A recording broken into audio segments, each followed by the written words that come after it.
Welcome to the channel for the future caretakers of resurrected species. Welcome to the Paleo-Zoo-Keepers Association. Hello there, welcome to the Paleo-Zoo-Keeper Association. My name is Austin. When working with animals, you will always run into a time when the animals become sick. This is no different when taking care of Triceratops in captivity. Just like with any other animal, Triceratops can be very susceptible to elements that would both hinder its health and its quality of life. While Triceratops has died out long ago, it could still have health issues that living animals suffer with as well.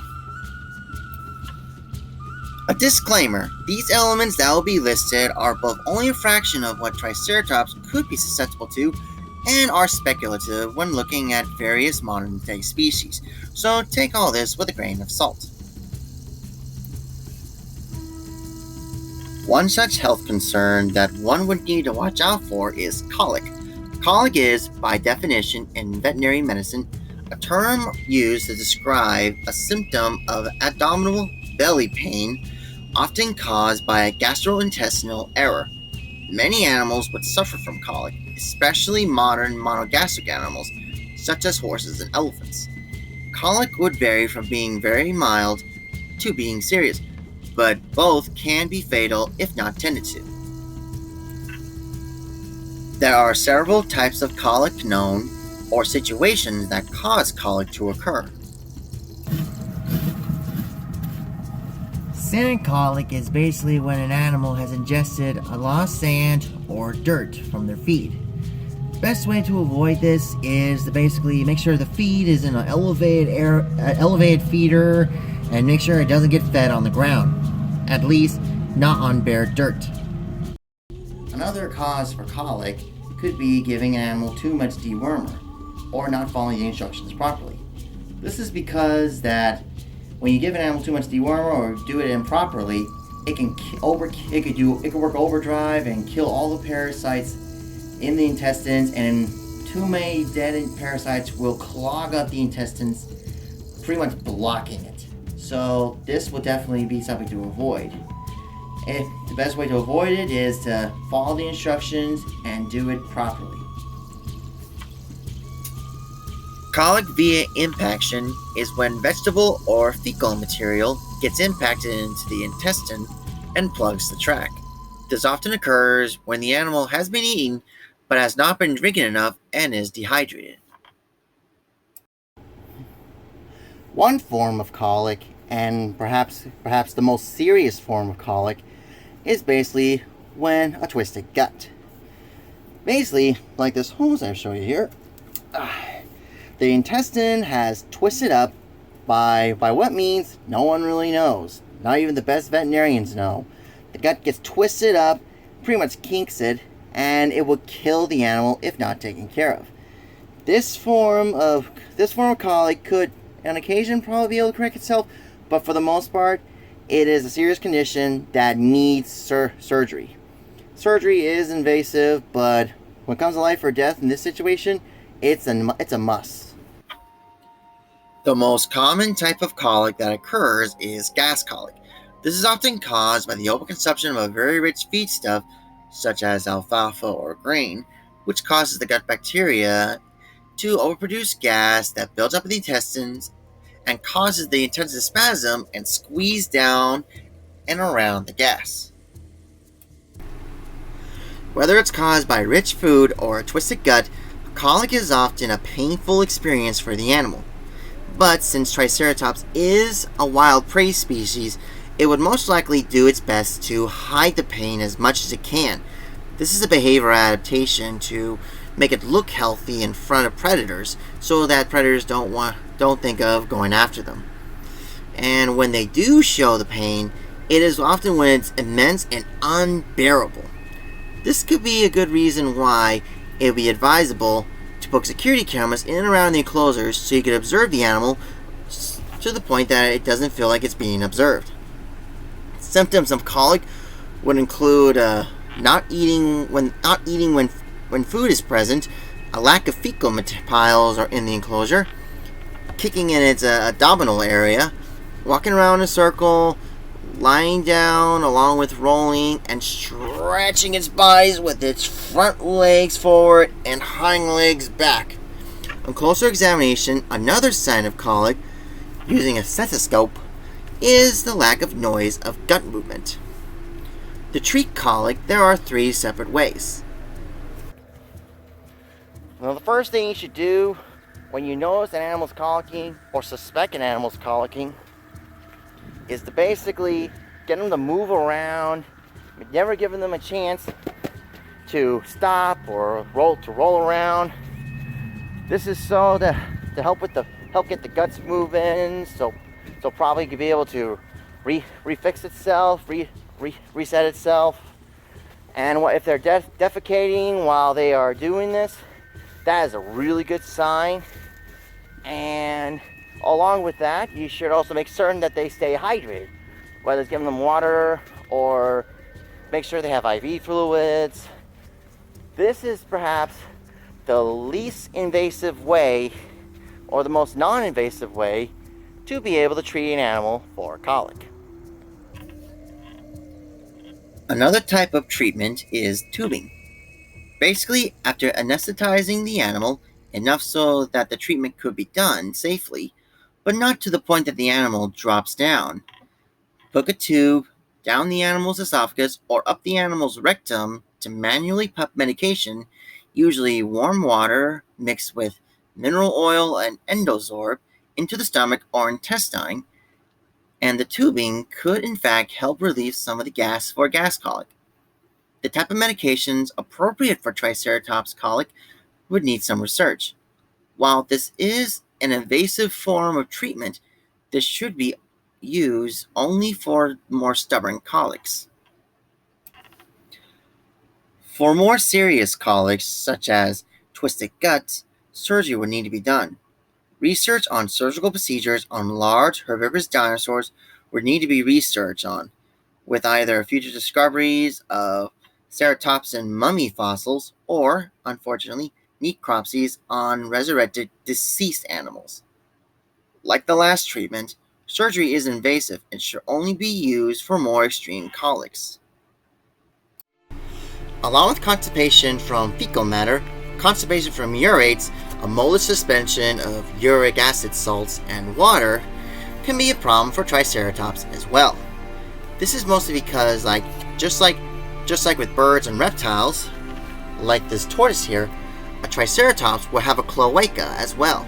A cloaca is basically the one single hole in the rear end where fecal matter, urine, and reproductive functions pass through, not separately like in most mammals. If a urate basically plugs this, it'll be detrimental to the animal's well-being. So the treatment for this is to basically bathe the animal in lukewarm water, much when they're young, or give them a lot of IV fluids when they're adults to hydrate the animal. And after you hydrate them, you give them an enema, and this will be able to help them be able to defecate it out. Hydrating them via lukewarm water can be able to make them defecate as well, or stimulation from the vet via probing could be able to help them be able to defecate as well. Just like with modern animals, Triceratops would definitely be vulnerable to parasites. One of the potential parasites that could affect the species is the pneumatococcus, or also known as scaly mites or beak mites. These mites are parasites that burrow into the flesh of birds, from parrots to chickens and other types of birds. The burrowing activities of these microscopic mites would cause white or gray crusty lesions that appear in the face, legs, and feet. These lesions would cause deformities in the beak, toes, or feet of the animal. Deformities of the beak would cause difficulties in feeding, and deformities of the toes and feet would cause walking abnormalities and would make the animal lame or crippled, especially for an animal as big as Triceratops.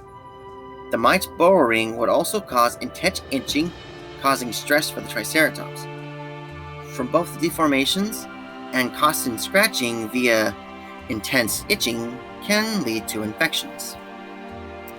This can become serious to even lethal if not caught early. The earlier mentioned lesions would be the earliest signs of scaly feet.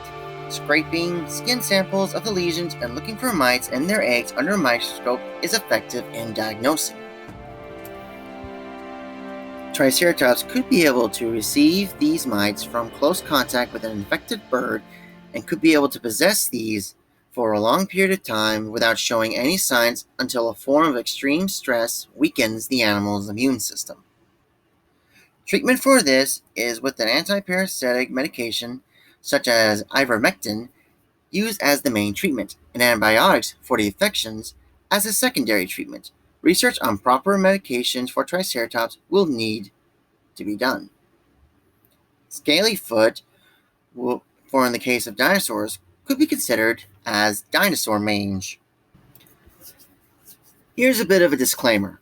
While I was making this video, it has came to my attention that it turns out that ornithischian dinosaurs, vertebrate dinosaurs such as Triceratops, Hadrosaurs, and Stegosaurs, are more closely related to each other than they are to birds. So the chances of parasites that solely attack birds targeting Triceratops may not be so likely.